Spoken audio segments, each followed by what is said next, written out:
vel ka in a hi lo da kamun ding na kyang hi zo ka in ding na kyang hi zo ki pa ka tong tun thei na di on thei sa ki no to pa ko vel ka len sung ni na de le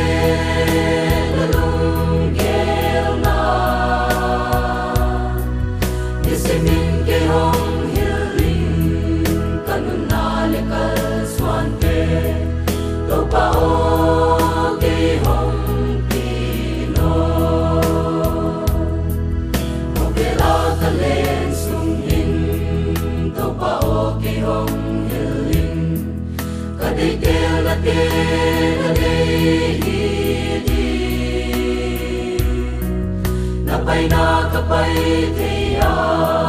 na ko na akol tidi kalutang ng lam hay no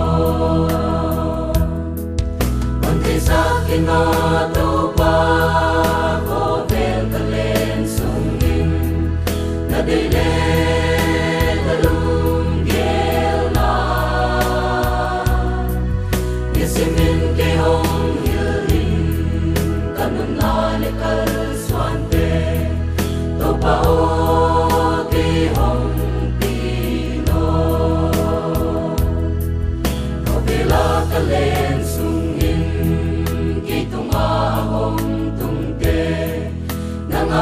na sol isel heno